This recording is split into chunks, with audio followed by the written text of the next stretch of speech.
BBC News with Joanna, Gosling and me, Ben Brown, and the time 7:32. Look at our latest news headlines. Good evening. The former Labour Party leader Michael Foot has died at the age of 96.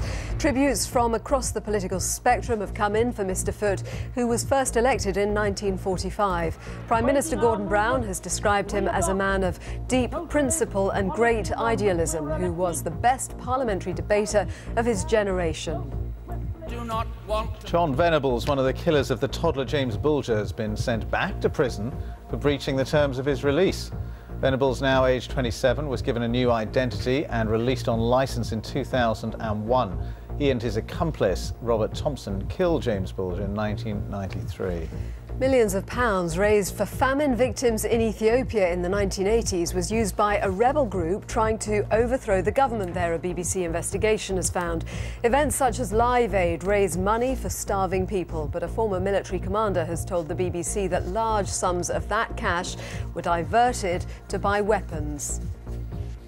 One person's been killed and several others seriously hurt in a crash between two buses in County Durham. It happened in the Newfield area of Chesterley Street about 4 p.m. this afternoon. South African President Jacob Zuma got a personal tour of Buckingham Palace from the Queen today as part of his 3-day state visit to the UK. He'll meet the Prime Minister tomorrow for talks when the two leaders are expected to discuss a range of topics, including climate change and the situation in Zimbabwe.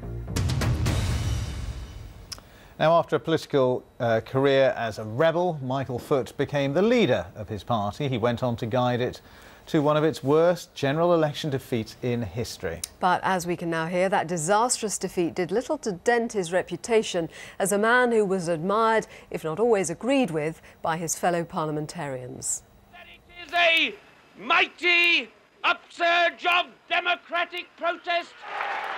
Michael